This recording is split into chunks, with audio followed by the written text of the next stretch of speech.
So you mentioned restlessness and anxiety. When did you notice that? Like when I first started noticing it. Okay. When No, did no, you? no. I'm sorry. I'm asking like what is that what you're asking? Like when I first started noticing it, or No, what's just the question? tell me all about it. Oh, all about it. Okay. Um, it's mainly just like when I'm forced to sit down somewhere. So like if I'm in class or something, uh, I start to get really anxious and like my palms get sweaty and like there's all a bunch of like anxious thoughts running through my head. Sometimes just like daily life too, just normal activities, just walking around. It's kind of like constant. Okay. And there's also like sometimes these really weird sensations of just like complete aversion to like experience almost just like existing. It's like uncomfortable, which is like a really weird sensation, which I didn't have before. So it was kind of concerning. Oh, so now you're saying that anxiety is something new. Yeah, yeah. This is not. Yeah, this is. It seemed to be. So from what I could tell, it seems to be because of the practice because I had dealt with something like this before, and then it seemed to be coming up once. Like I'd say about probably 6 months into practice. Okay. So you think that the meditation practice has caused anxiety?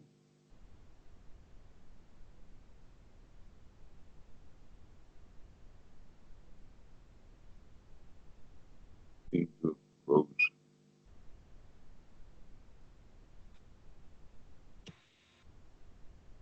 Oh, you're back. Okay.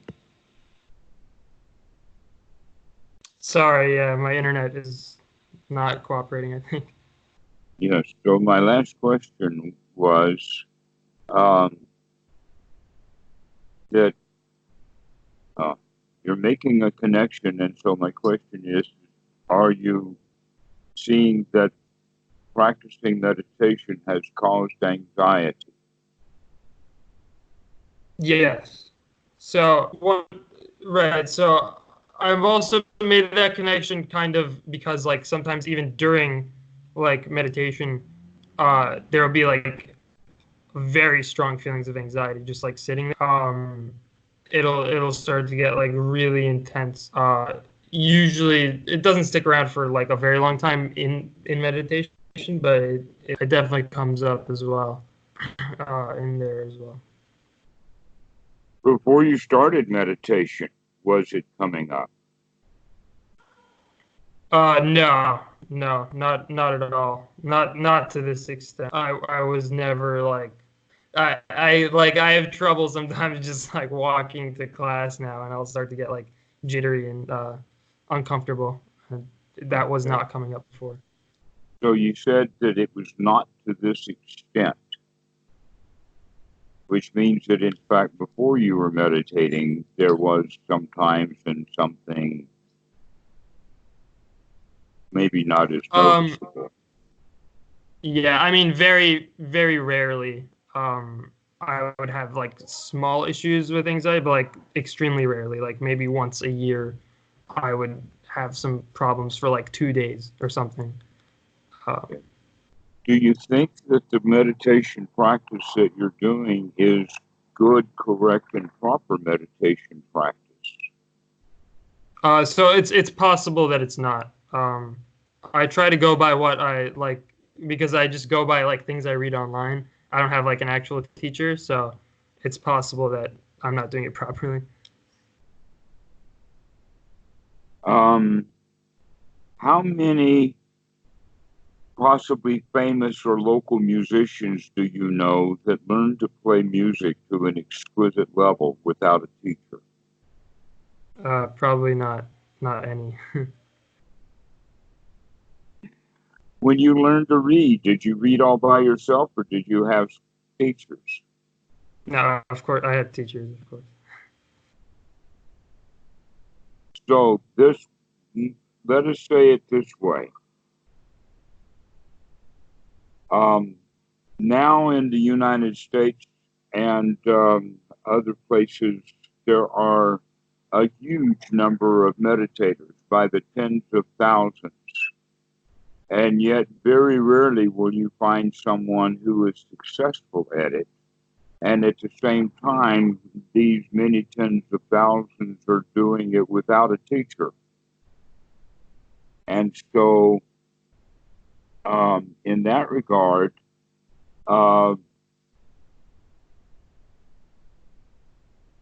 meditation is actually quite difficult to do because it takes a change in the way that we do things, thinking and whatnot, that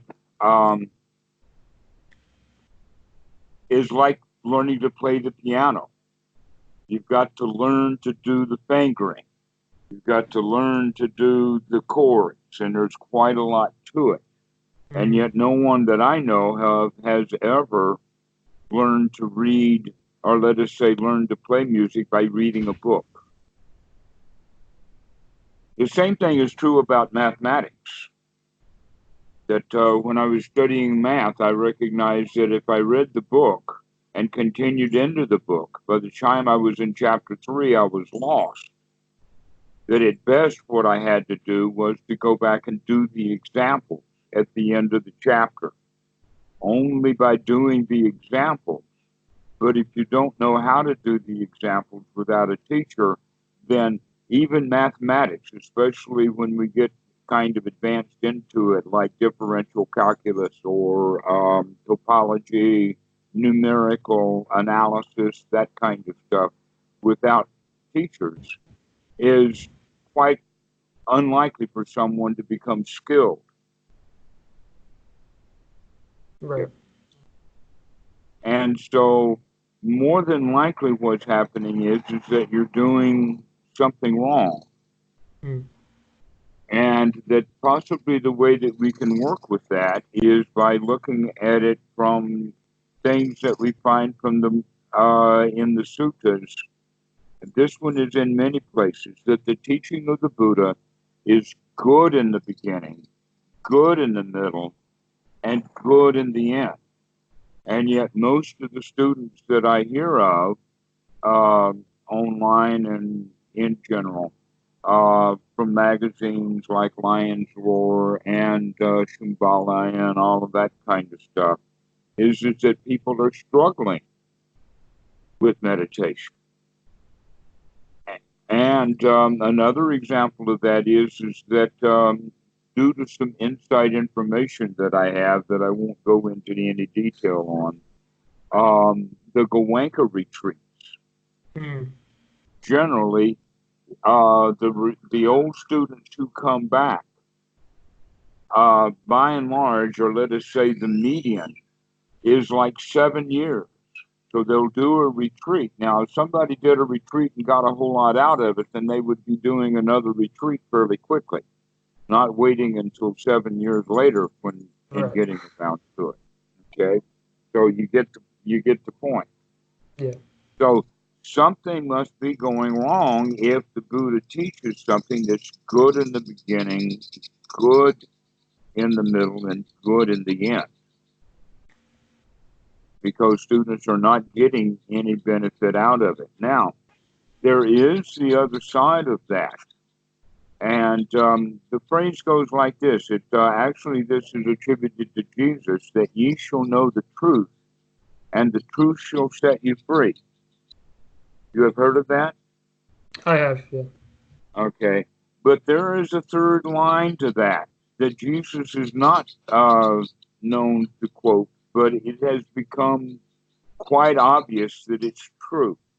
And that is, the truth shall set, you shall know the truth, and the truth shall set you free. But first, it's going to piss you off.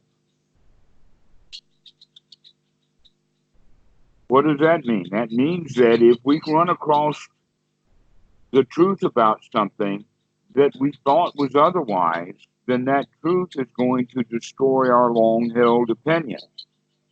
We don't like that. So often we'll reject the truth and keep our delusion because it's more comfortable that the truth, in fact, does not set people free. Sometimes it fixes them even deeper into the prison that they're in. So, one of the ways that Buddhism is taught from the perspective of how the mind works and how it operates, and also quite a lot of psychology. Mm-hmm. They understand this issue about anxiety as a habit that was developed and grows over time. And that you did say that you did experience anxiety before you started meditating, but now you're seeing it as something larger, something bigger. Well, that may, in fact, fit under the rubric of you're now seeing your anxiety, and it's not at all setting you free, it's pissing you off. Yeah. But that the anxiety was already there, you just didn't see it. That's very possible, yeah. So, there are methods and ways to come out of that. You can also see that I don't know how much of the Pali you know, but I use a lot of Pali. Okay. I mean, I read the suttas in English sometimes, but yeah, I don't know the Pali really. All right, you certainly heard the word dukkha now. Yes, of course. Okay. So if you're practicing meditation for being free from the definition is actually not good when we use the word suffering, because most dukkha is not suffering, it's just unsatisfying. Mm. Okay. For instance, you buy a milkshake, and by the time you get around to drinking it, it's turned to a liquid. You're willing to drink it anyway, but it is not as satisfying as it was when it came out of that blending machine that put all of the air in it. Now that the air comes out of the milkshake, it's just a liquid. It's still even a little bit cold, but it's not as satisfying as it was, all right? But it's certainly not suffering. Right. So this is basically what we're getting at is that there is suffering in the sense of being just merely dissatisfied. You don't have to break a leg or be set on fire or being in a huge body cast laying in the hospital or in intense pain or anything to be suffering. When we use this definition of the word suffering from dukkha, that it's merely just dissatisfying. And that what we're also looking at is that the whole point of the teachings of the Buddha is to come out of our dissatisfaction into a state of satisfaction. Right. And yet you're not doing that. Right. I mean, that's why I picked up the practice in the first place. So, yeah. Yes. That in fact it seems like that the dissatisfaction is growing. Right. Yeah. Exactly. All right. So that's kind of indicating, well, something is not happening correctly here. The practice is not good if, in fact, it does not take you out of suffering, it brings more on. Right. So, what we have to look at is that there is a change in the way that we look at things. So, a complete change in reference is needed. Hang on a second. Okay. Never mind. Back. So, this change in reference is almost a 180-degree turn, not just a slight deviation from the way that people normally live their lives, but it's a complete upheaval that the mind needs to go through. Because clearly, and you would agree with this, that whatever you're doing is not giving the benefit and the results that are typically promised. Right.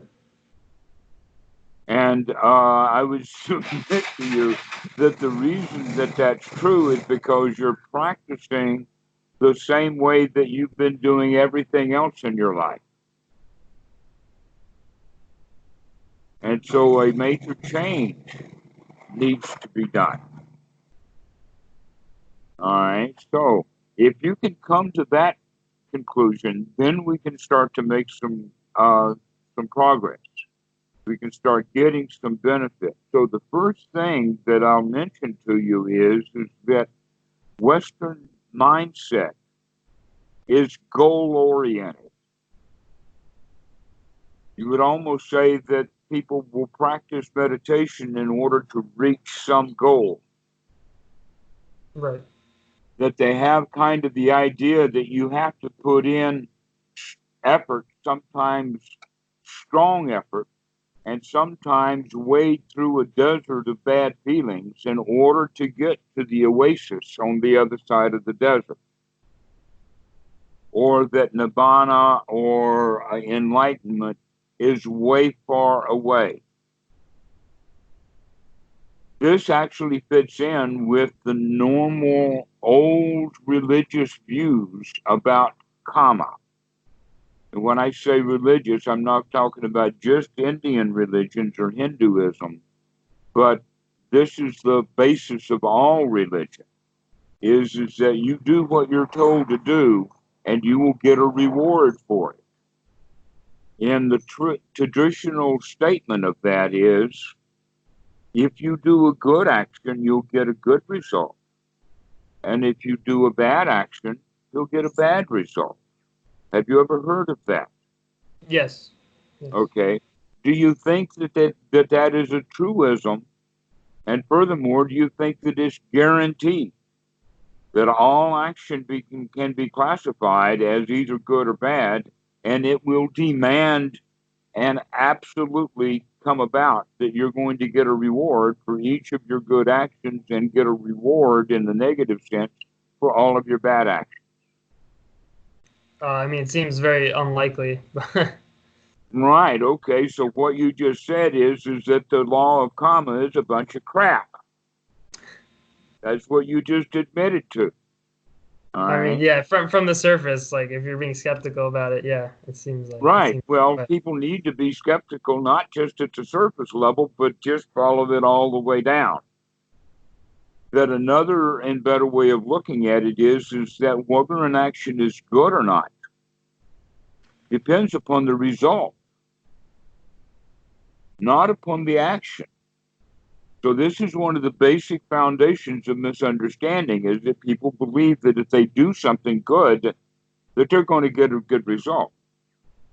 I have one student who actually now is going on in time. It was several months ago, and then she became a student after she got fired. mm, And she was working really hard, doing a really good job, expecting a promotion, and she gets fired.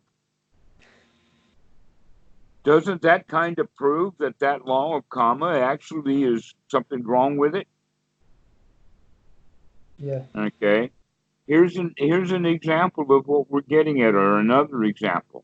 If the flag goes on the play at the football game, and half the team or half the stands jump up and cheer because they like that call, and the other half of the stand, probably on the other side of the stadium, jump up and scream in rage because they don't like that flag being thrown on the field, then was the action of the flag being thrown on the field a good action or a bad action?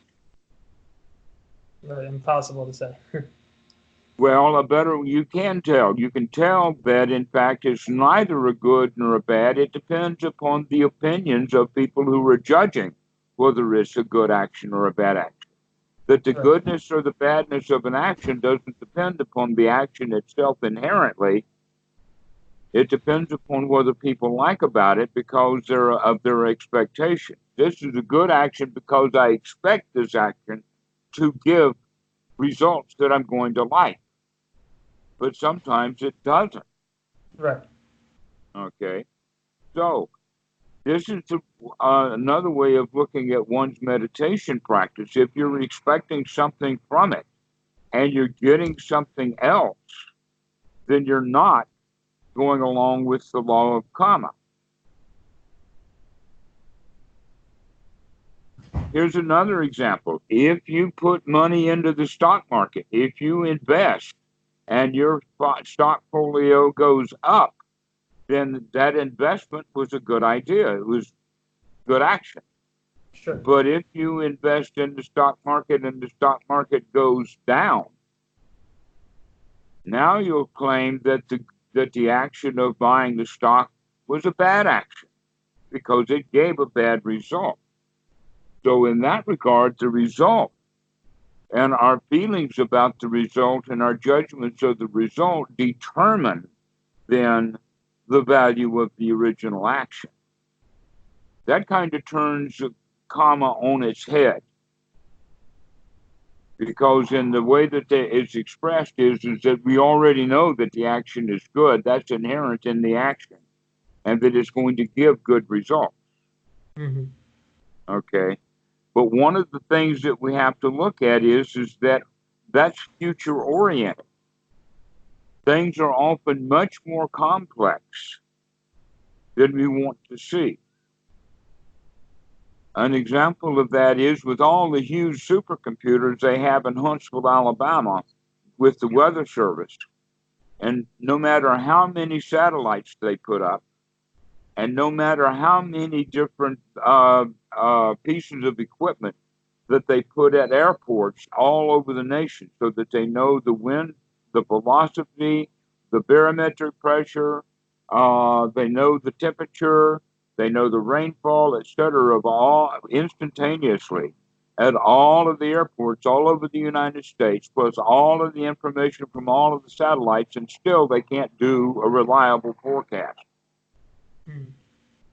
Why do you think that's true? Could it possibly be that things are even more complicated? Of course, yeah. Yeah. Your screen. Okay, you're back. All right. So now we're beginning to understand that things are really complicated. Things are really, really complex. And that because things are complex and things are happening very fast, and a whole lot of stuff is happening. This is what physicists are beginning to understand as causality. Another group of people are calling it complexity science. But the complexity science people are looking for how to help nurses, to where causality is actually looking at it in relationship to the speed of light and how fast do things change. For instance, a wave of light will go up and down like a sine wave, right? Well, what is it that causes it when it gets to its peak to not just keep going? It's already on an upward curve. What is it that causes it then to cycle, to come back down?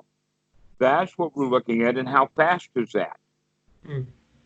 Wow, well, if it happens at certainly faster than the speed of light at the Armstrong level, that is happening so fast that even if we had a camera that had 1 billion frames a second, it still could not do causality, because the camera itself is working with causality, and at 1 billion frames a second, it's slow. It's so slow that they cannot photograph causality. Right. Okay, so we're talking about things happen really fast. Mm-hmm. And we also recognize that there's a ton of molecules in the universe. And each of these molecules are interacting with and having causality and cause and effect relationships on every other molecule in the universe. Right. That's a whole lot of causality, right? Yeah. Yeah, there's a whole lot of stuff going on. Yeah, for sure.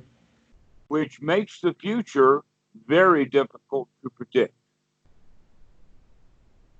Because of that, we don't often get our plans done the way that we think that they're going to be done. There's always a need for plan B because plan A never works out.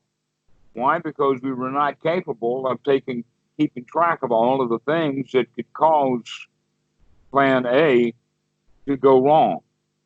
This is exactly why people get locked up in jail, is because they're not looking at how complex the reaction will be to some of their bad behavior. Right. Okay, so in fact, the bad behavior is bad in this case because they get caught at it. Not that there was bad behavior in the beginning, but there is a thing that's called wrong view. And wrong view means that I can do bad things and get away with it. Where ordinary right view is the right view, ordinary right view, not super mundane, but ordinary right view is following the law of karma, is that if you do good things, you'll get good results, and if you do bad things, you'll get bad results. Right. Except that the Buddha talks about the ordinary right view ripens in clinging, ripens in attachment. For instance, putting food in the monk's bowl, the little old lady will expect for herself to go to heaven. Where in fact, mostly the real benefit she's going to have is the immediate benefit of being happy and that she's generous to the monk. Right. Okay. So now that we're understanding that the problem here is that we're future oriented. We're expecting results from our present action to give future results. But in line with that, we've also got a huge, huge pile of old actions that are either good or bad that may in fact bear fruit or not into the future.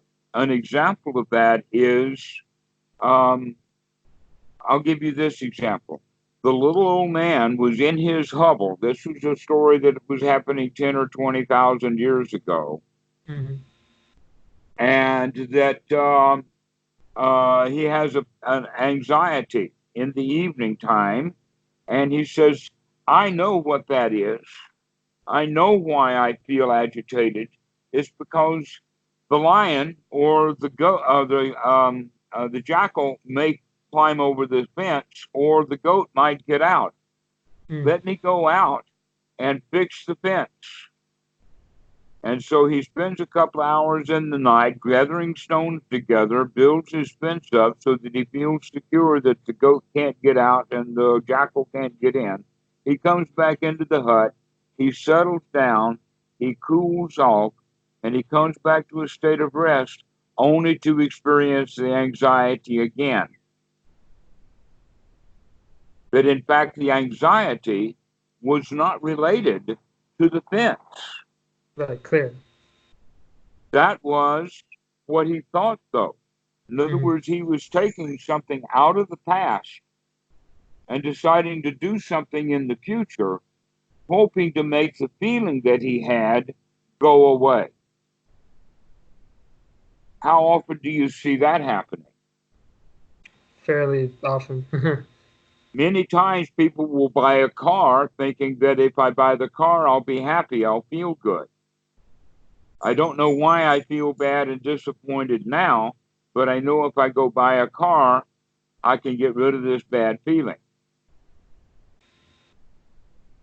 Maybe because it was advertised as a chick magnet. So I'm not only putting the car, if I go buy the car, then I can attract a girl, and then she'll like me because of my car, and then I'll have a girlfriend. All right? But look at that. That's a very simple procedure he's got mapped out, and things are actually far more complicated than that. Right. Things are complicated. That chick magnets don't magnetically attract chicks. True. True. That the chick expects that the guy who's got a chick magnet is the magnet, not the car. Right. And so the attraction is for the owner of the car who would have a car like this, and yet the guy who bought the car is thinking that the car is going to attract the chicks. So now we're beginning to understand that oftentimes our behavior is built upon trying to get rid of feelings that we have, but we go deal into the past to try to find a problem that needs to be solved in the future. And that's the state of humanity. And that's the way that you approach meditation. Right. Okay. So now we have to look at it from a completely different perspective. And that is the whole quality of be here now. This is actually what the Buddha was teaching. This is what Anapanasati is all about. This is what the four foundations of mindfulness, or the Satipatthana, is all about. This is what the Four Noble Truths and the Eightfold Noble Path is really all about. And in fact, the name that the Buddha gave himself and referred to himself was quite an unusual name. Tathagata, right? Tathagata, do you know what it means? Thus come, thus gone. Yeah, well, when you translate it like that, you don't have any meaning. Think about it. What Yeah. does it actually mean? I don't know. I mean, the way I interpreted it was that he like came to this world in a certain way, but like left it, I guess, as All right, so higher. that's very past and future oriented. But thusness can be looked at as thisness. It's just an old word. Why those Christians who were doing those translations translated as thus this is it clearly evident. They didn't have a clue. That's the problem with the English language translations of the sutras in English language is that the translations were all done by people who didn't have a clue about what they were doing. Mm. They were good at English, and so they can put things into English, but they were very elementary in their understanding of the Pali. They had to pick their way through it and try to figure out the language. To where the Thai language version of the Pali canon is a much better one because the Thais have been at it for centuries and they know what's going on. That they would have probably been better off to go to Thailand and translate the Thai sutras, Thai version of the sutras into English. They would have got something a little better because at least they could have gotten some help in understanding the Thai language. To where the Indian language, the Pali language, is already long dead. And so there's still a whole lot of words in the Pali that in English we don't know what it actually means. Okay. In other words, does this word actually mean emphysema, or does it actually mean tuberculosis? Because they would have known the difference in the old days and had the words for it, but in modern language, we don't know which one they were actually pointing at. Right. Okay. So we have a problem then with these translators having not knowing the language well enough to do a decent translation. But now let's point at it to a different way. Imagine that you had a very, very high quality, up to date physics article done in German, and that it needs to be translated into English. Mm-hmm. Are you going to go down to the embassy to get someone who is really excellent in both German and English to translate a physics article? Or are you going to find a physicist who knows both German and English to do that translation?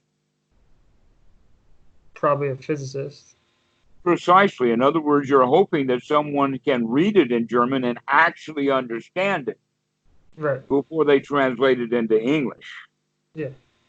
And yet these Christians, I.B. Honer and Riles Davies, were Christians coming from England, get interested in the Pali language, have to put it together without even knowing what was there in the first place.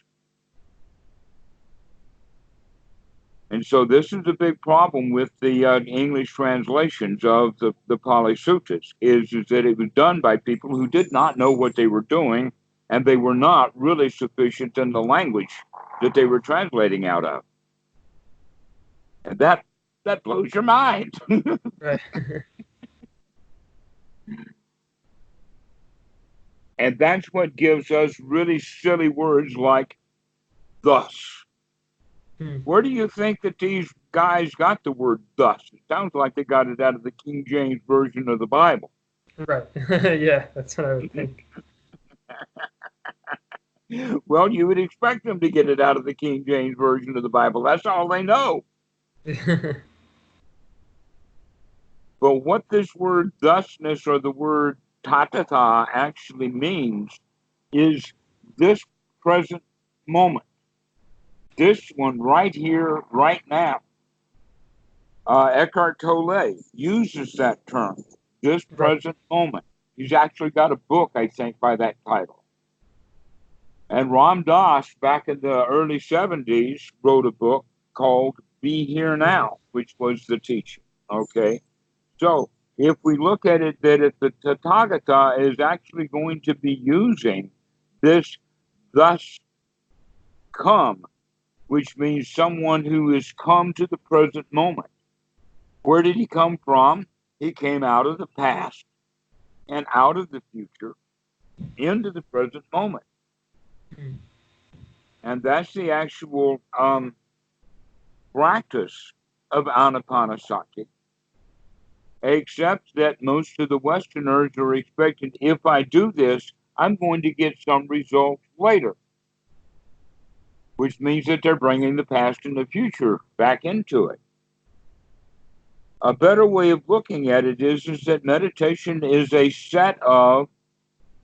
fairly long set of, and some of them are complex skills. And that as you develop the skills, you get the benefit of that skill development right then and there.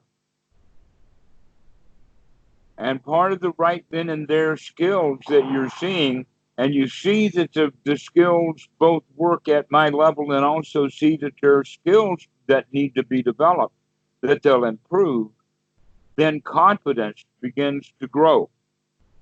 So that we have a surety that I can do this.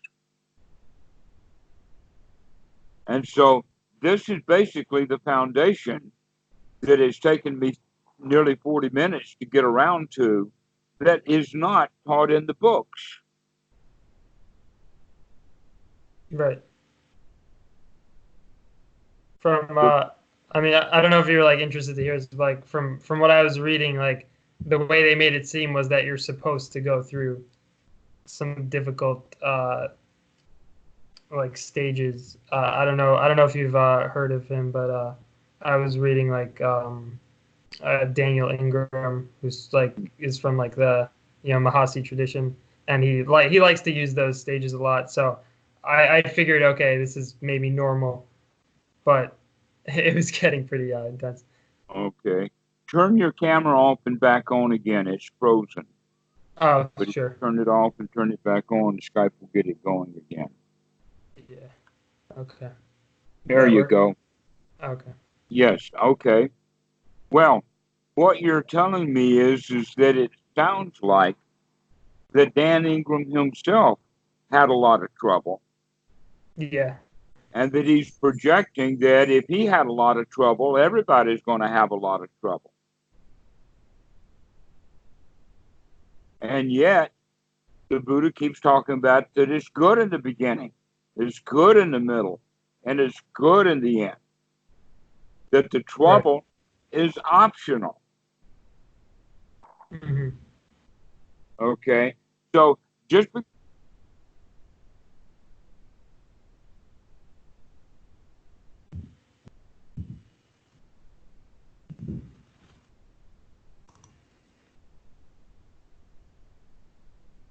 connection was lost. Maybe it'll come back. Okay, Sorry, you're back I again. think All right. think it cut out. Yeah. Sorry. Yeah. Are you on Wi-Fi? Yeah, it's usually fine. I don't know. Right now it's just being annoying. A cable connection is better generally than Wi-Fi, but whatever. Anyway, what we were getting at is that Daniel Ingram is one of many fans of the concept of the dark night of the soul. Right. He actually uses that term. And Yeah. yet, the term is very Christian. One of the points about the word soul is that the Buddha teaches anatta, Right. no That doesn't soul. make sense. Yeah. Okay. But basically, where the dark night of the soul comes from is from the Christians who were practicing and expecting to get something out of their practice, and God was disappointing them. Mm. Okay, St. John of the Cross is the best example. Another one is Mother Teresa, who died in the late 90s, and then her memoirs came out, only to find out that she had also been in the dark night of the soul for nearly 20 years. Wow. Well, what that means is basically, my God, why hast thou forsaken me?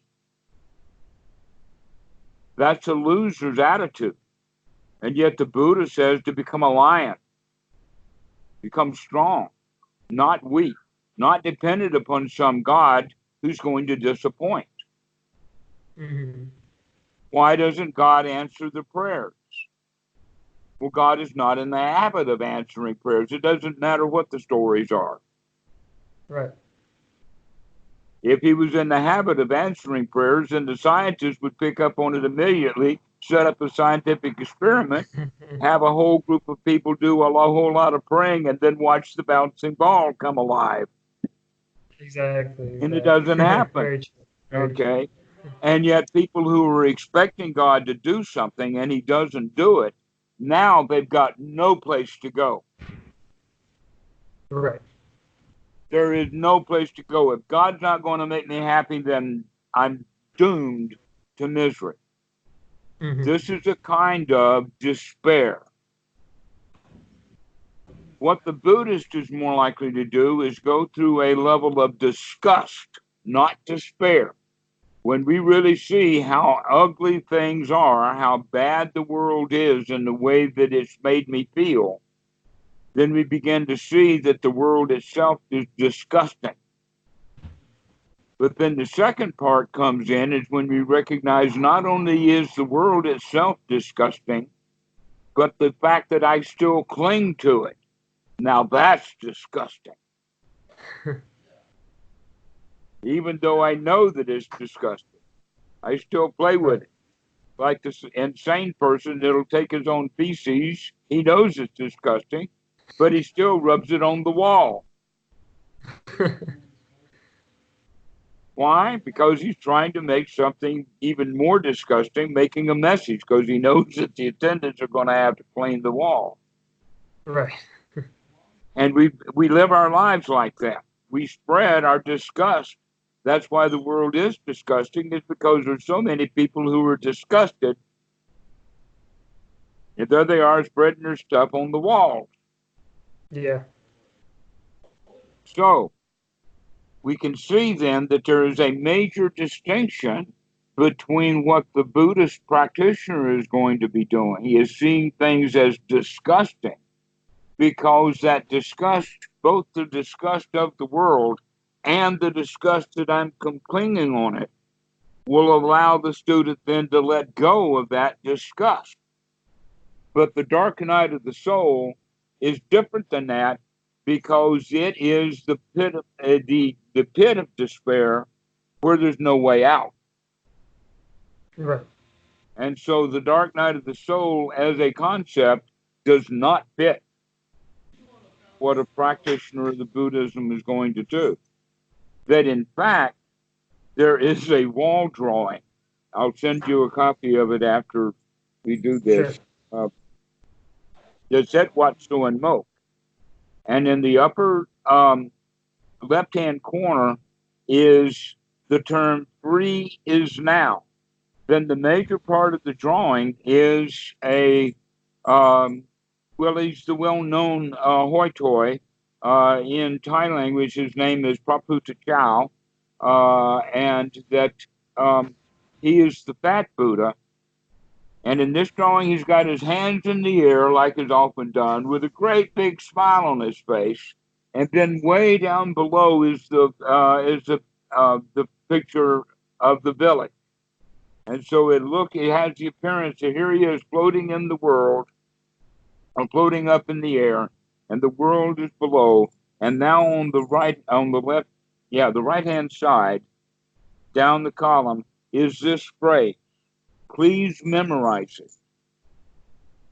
The phrase is, "Oh, boundless joy to find at last there is no happiness in the world." Oh, boundless joy to find at last there is no happiness in the world. Well, what that means is that he's become disgusted with the world because he recognizes that he's not going to get his happiness there. Right. That's relief. That's the letting go. And that's the boundless joy. The boundless joy is at last I am free from the disgusting world. Okay, And so yet, just that process of. Go ahead. Okay. No, so just that very like relinquishment is the joy itself. And it gives chance for joy to be the immediate goal. So Right. where for you it's been a long-term goal. Yeah. And so we have to make that reorientation from being a long-term goal that talks about, oh, you've got to go through a bad stage in order to get that long-term goal, in order to gain the benefit. Now, another way that we need to talk about it is there's actually quite a lot to talk about, and I don't know how long that you want to go on this. And there's something that I want to get around to, and that is to redirect you to right practice. Mm-hmm. But we can talk about the 16 stages of insight for just a bit to understand that that life comes at you in a complex way. It does not always come at step 1, step 2, step 3, step 4, step 5. Therefore, if you read the 16 stages of insight that Dan refers to as step 1, step 2, step 3, step 4, then you're going to have a lot of trouble. But if you understand that these 16 items are just merely 16 items that will come in their own occasion, you can look at the last item on the list as ongoing research for what defilements you have left. Well, Right. That's what you were doing before you ever started meditation. That's why you started meditation, is because you can see the ongoing defilements. So step 1 is actually step 16. Another one is that step 12 is the Four Noble Truths, to where this dark night of the soul is down there at step 8. And yet to get started, we have to start with the Eightfold Noble Path. That's where we start. It's not a place that's way high up in the tree on limb number 12 or something. And that you got to climb the tree way up there to get started on the path. No, you start the path from the very beginning. So there's no reason for it to be step 12. It should be step 1. Sure. If in fact you see this self as steps. But if you recognize it, that wait a minute, this is all a jumble, because you live in a jungle, and the jungle is complicated. So this gives rise to the idea of what we call the natural method, as opposed to the organized method. When you see it step 1, step 2, step 3, up to step 16 in chronological order, then that is an organized way of doing it. But the reality is that you're going to get slapped by step 16 or step 12 while you're trying to avoid step 8 or something. Yeah. Yeah, absolutely. It's almost like playing whack-a-mole. You know that game that they have at Yeah. county fair or whatever. Yeah. So Yeah. if you think that the mold is going to come up in that first hole because everything starts in first grade, you have to do number 1 first. You can't do number 6 first. And so you're watching hole number 1, and the whack-a-mole comes up in step hole and hole number 8. And so if you watch one hole thinking that this is the hole the mold's going to come up in, it's going to come up someplace else. So to play whack-a-mole, you have to stop looking at one hole and start looking at them all. You have to broaden your focus. All right?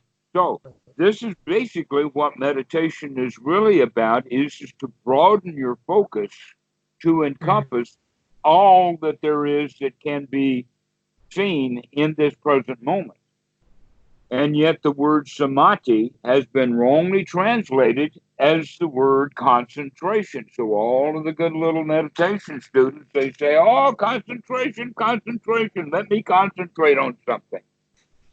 Well, concentration actually means removing things that are not important, and let's just get down to the absolutely important thing. An example of that is frozen concentrated orange juice or concentrated milk, right? And so that's the way we look at it. Where in fact the word samadhi means gathering things together. And it comes from the way that buildings were built in the old days, like a yurt. A yurt's a clear example. You've got a center pole, and then at that top of that center pole, all of the other ridge poles are laid. So the samadhi point is that point where all of the ridge poles meet together. You can also find on an American Indian teepee, there is a samadhi point where everything is gathered together. You could also think of the Capitol building, the dome, and all of that as also a samadhi. It's where everything gathers together. So what we're really looking at is that we have to gather a few things together in order to practice correctly. And concentration is not one of them. That we have to stop concentrating and start looking at a whole lot of stuff instead. And so starting with the Eightfold Noble Path, we begin to understand that the Eightfold Noble Path is actually a set of skills to be developed. Now, it starts with right view. And we'll talk about right view and wrong view and other things. I've introduced it already with talking about karma, because there is a supramundane right view that does not go along with that law of karma. It goes along with look at what's going on, really see what there is to see. And so we have to have a bit of right view. An example of right view is, oh, I do see that life may not be totally shut, but there's enough of it here that needs to be fixed. Maybe meditation will be the answer to that. That's already a kind of a right view. Later, in the Goenka retreat, Goenka will have the message, if the mind wanders away from the breath and you see it, never mind, start again. Right? Have you ever heard that phrase, never mind, start again? Yeah. It's Goenka's favorite phrase. Okay. Never mind, start again, then is the right view. If the mind is, in fact, distracted and in hindrance, the right thing to do, according to right noble view, is to come to the here now of the breath. One of the qualities, though, is that we have to make sure that there is enough breathing. And so you have to breathe well. This is why Anapanasati starts with long breath. And throughout the whole show, it's to at least keep track of the breath long enough to know that this is an in-breath or an out-breath, And is it a long breath, or am I letting it become an ordinary breath instead? Because the brain, the human brain, requires a lot of energy, a lot of oxygen from the blood. It needs clean blood too, not dirty blood that's got a lot of leftovers from adrenaline and that kind of stuff in. So deep breathing is part of the anapanasati practice. It's not, some people call it choiceless awareness, that whatever's in the mind, let it just be there. All you have to do is notice it and watch it. Or if the breathing is this way or the breathing is that way, it doesn't matter how it is, just watch it. Okay? That sounds to be very much like someone standing in the road and they see a Big Mac truck coming. And they just stand there, choicelessly aware of it, and it runs over them.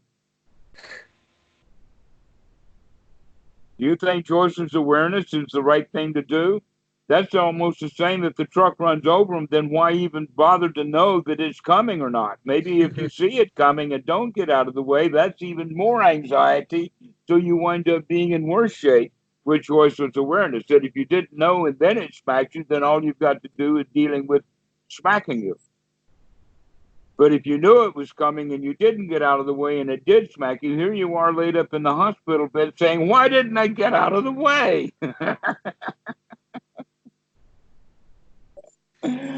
Okay, so we have to recognize that there is going to be some effort involved with this. You're right, yes. But the first thing that we have to do is to remember to look at what's coming down the road. Because if we're not looking what's coming down the road, then we don't see the truck. And then we have to have the right effort. But somewhere also in there was the right view that don't get run over by trucks. And so right view is to look down the road. Remember to look down the road. Too, when you see a truck coming, take the effort to get out of the way. Once you step out of the way, you can congratulate yourself. Wow, that was good. I missed that one. And now we have the first four items of the Eightfold Noble Path using the example of the truck. Mm-hmm. And that is the right view, don't get hit by trucks. Right sati, or remember to look out for trucks. Then the effort that it takes to get out of the way of the truck.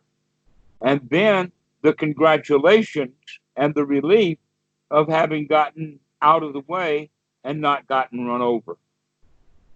Now all we have to do is practice that in meditation. By only making one small change, and that is that the truck is our own mind. And the contents of the mind, or you could say that the mind itself is the road, but the contents of the mind is the Mack truck, which the Buddha calls hindrances. And so when you get the mind free from hindrances, what a relief that is. That's the whole point of it, is to get the mind free from hindrances, which means whatever you're thinking is probably not worth thinking. Because you can get run over by a child on a tricycle. But they're all junk thoughts, whether it's a Big Mac truck or a 747 landing on the runway that you're actually standing on. Whatever it is that hits you is hurt. It's painful. It is dukkha. And so by getting the mind free from hindrances, you can begin to enjoy the here now, the moment, in the relief of being free from all of the slings and arrows of outrageous mind trips.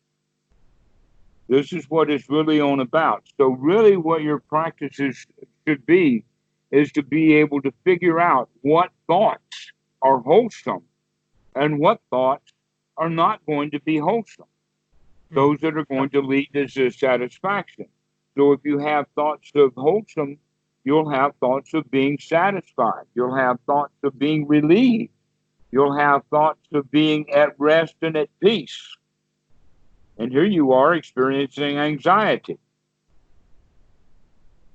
So before you call the next time, let's at least work on that anxiety so that you can recognize that basically we can say this much, and there's a whole lot more to be said about it, but let us call anxiety as too much something or another in the blood that is unnecessary for the moment.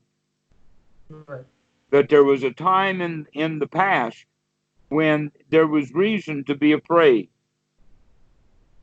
But in modern society, there's very little to be afraid of, and yet people are afraid and live their whole lives in fear. They're afraid of basically the ghost of their own mind. And because they're afraid, they behave afraid, and because they behave afraid, their environment treats them that way. This is one of the reasons why cops and will kill motorists, is because the cop expects the motorist to behave in a certain way, and if the motorist is so afraid of the cop that he winds up doing things that the cop doesn't like, the cop is going to kill him because both of them are in a great deal of fear in that moment. And neither one of them are thinking straight, recognizing what's going on. So being really friendly with the cop is a guarantee for you to not get shot.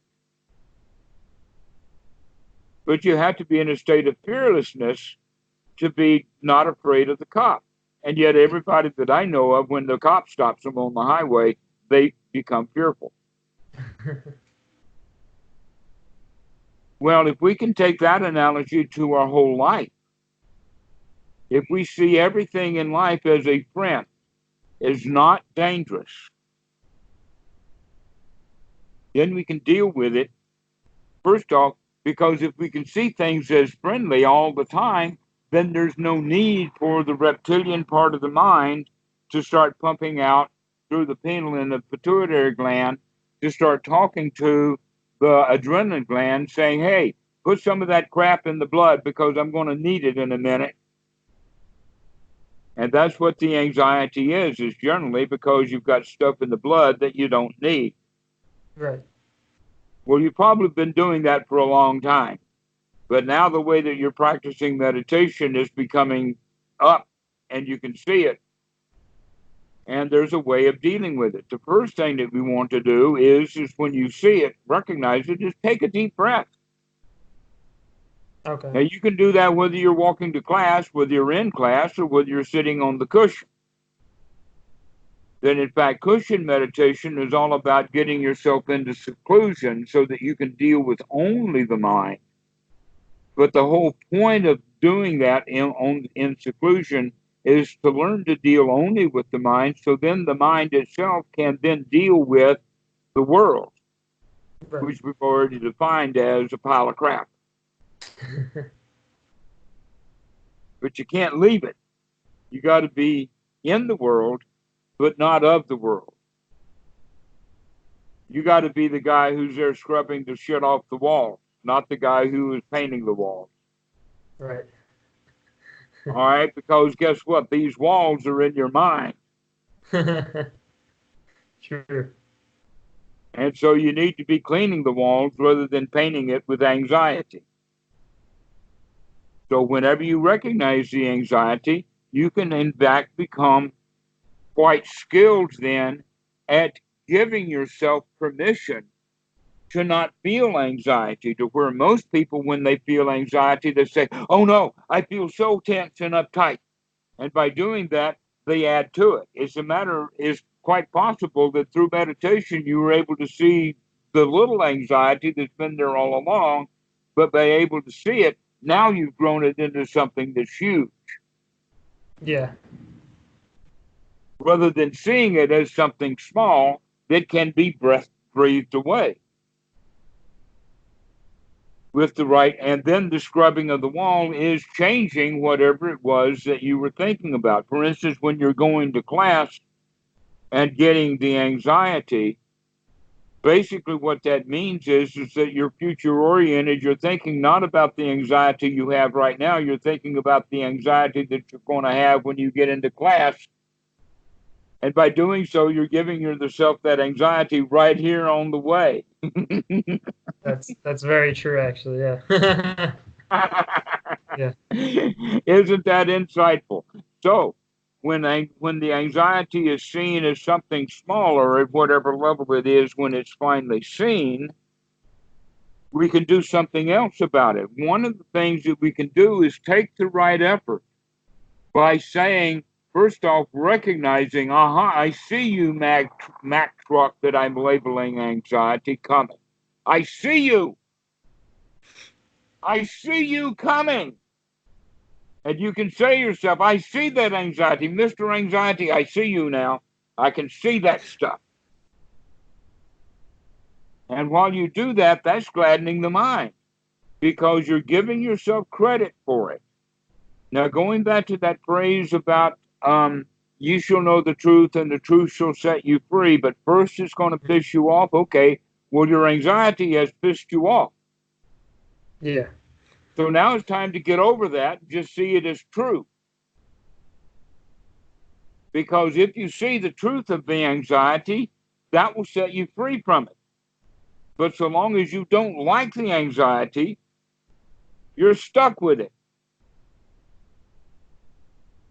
In fact, your not liking of the anxiety is the very thing that it needs to grow. That's the fuel Right. that anxiety needs to grow, is that you don't like this state. And so we have to make that major change. That major change is, in fact, right effort. It's also in the Sutti and Anapanasati, the phrase is, develop the skill of gladdening the mind, giving yourself good thoughts. Remember to think wisely. Remember to think in a way that gladdens the mind. In this case, aha, anxiety, I see you. I see you, Mr. Anxiety. And by doing that and taking a deep breath, you can say, I'm going to breathe you right out. There's an old song in the movie South Pacific. I'm going to wash that man right out of my hair. Okay, so you can say, I'm going to breathe that anxiety right out of the air, right into the air, or something like that. So you can say, out, damn spot. Okay. Okay, and you do it through the breathing, and you do it through the change of attitude. With also the attitude of I can do this. I can, in fact, breathe this anxiety out. I can free myself from it. So now you're walking to class. You have the idea about the class. Then you have the anxiety come up. And you can say, oh, hi, see you, anxiety. And I'm going to take a deep breath. And I'm going to say to myself, you're not going to bother this class today. You're out of here. When it comes up while you're in class, you can say, aha, I see you, Mr. Anxiety. And you take a deep breath and say, I'm not going to pay any attention to this anxiety. I'm going to pay attention to the class. Okay. This is the way to start. Now, this is basic introductory, and so there's a lot more to be said. But I give you this one thing. If you can do this, then you can actually see the success of the practice, to where so far you haven't been seeing the success. You've been seeing anxiety instead. Now that you can see the anxiety. I can't say there's been no benefit. There has been some benefit, but along with negatives. Well, now that you're going to add to that line of benefits, freedom from anxiety when I see it. Sounds good. Because that's the way to do it. Aha, Mr. Anxiety, I see you there. Let me take a deep breath and breathe that out. I'm doing this because most people experience anxiety in the chest area, in the line of breathing.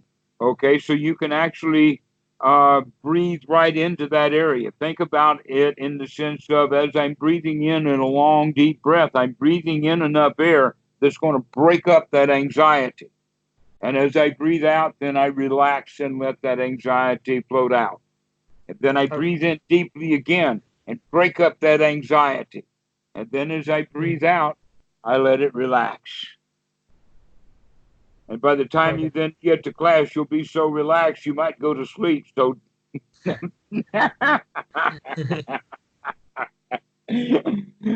life is complicated, as I was saying before. Things are complex, Yes. all right? But the whole point is let yourself become relaxed. Because really, there's no reason to have anxiety. I mean, you are not in front of the dean. You did not just burn the school down. Yeah, that's why it's so frustrating, because it's just like there's no reason for it. Like, it just comes up out of nowhere. Yes, there is, but you don't understand the way that the mind works. Right, yeah, I don't know that. Yeah, I can't see the reason to.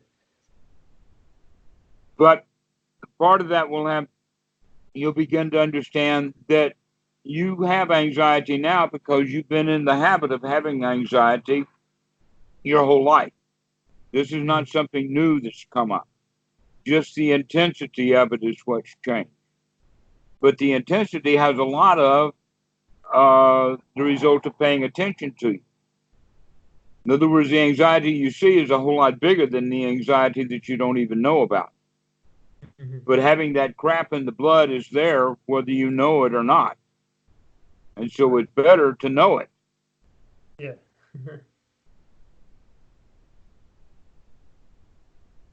So let us bring this to a close with you asking questions about what we're talking about, because I think that I've given you just enough anapanasati, just enough of the Eightfold Noble Path, that this is step 1. It's not step 12.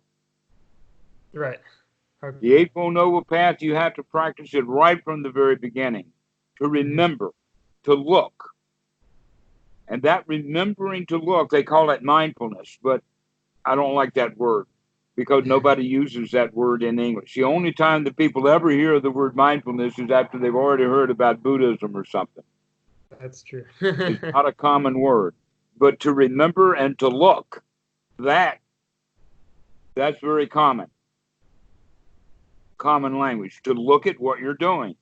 Notice what's happening. Vika Buddhadasa once told me, we were talking about meditation. This is actually very early in my experience with him. And because I was asking the question about, there's an American expression that says, if at first you don't succeed, try again. You've no doubt heard that. You could go so far as to say that's the basis of our society. And Vika Buddhadasa laughed at me and he says, no. If at first you don't succeed, look at what you're doing. That's smart, yeah. Especially with meditation. If you're not succeeding at this particular point, then look at what you're doing. And the looking at what you're doing is mindfulness, to wake up, to see all of the whack-a-moles, because any of them can come up at any time. But now that you're seeing the whack-a-mole of anxiety come up, the way to handle him is not trying to grab him by the throat, because you're not going to be able to do it that way. But rather, you can take a deep breath, recognize that he's there. Aha, I see you, Mr. Whack-a-Mole, anxiety. I can see you there, but you're not my boss. But aha, I see you in the sense that I'm the champion here. I'm the one who runs this place. And yet, mostly it's the other way around. When you have anxiety, the anxiety is running your whole life at that moment. Yeah. And so now the change of attitude is, oh no, that anxiety is nothing. All I have to do is just step out of the way. Take a deep breath. And it starts with the recognition, aha, I see you, Mr. Anxiety. So now, the aha, I see you, Mr. Anxiety, is actually the stepping out of the way of it. And that feeling like the champion, that I am the champion of this anxiety, is in one's right attitude, right noble attitude. So now we've covered 4 parts of the Eightfold Noble Path. In passing, we'll talk about the last one, is right noble samadhi. That means when you've gathered things together and you become unified. But that unification requires some skill. And the skills are right effort. Most students work too hard. Some of them with choices awareness, they don't work at all. But the right effort is that you've got to do something. And so right effort is the middle path, to do just enough to get out of the way of the truck, called anxiety. To do just enough. That's one's right effort. And so right view, right effort, right sati, and right attitude run and circle around each other, each skill helping you to develop both that one and the others in that group. And it also is the method of the practice of anapanasati. So now we're using the breath as an object of meditation so that we can practice the Eightfold Noble Path. Mm-hmm. And so right effort is actually gladdening the mind. Waking it up is actually step number 8. Number 9. Step 9 is experiencing the mind as if it has wandered away into anxiety. Now that you see the anxiety, that's a wake-up call. You can see it now. And so taking the right effort, aha, I see you.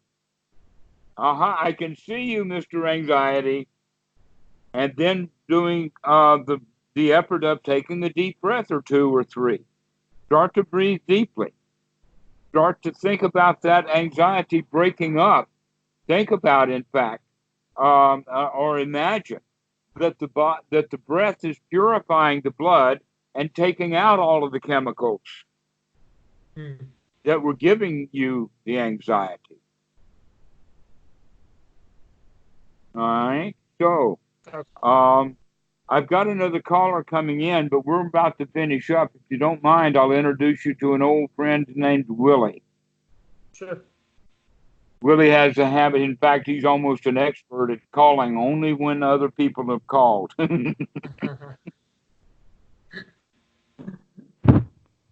Hello, Willie. We've been joking, but the only time you ever call me is when other people are calling. You're an expert at that. Yeah.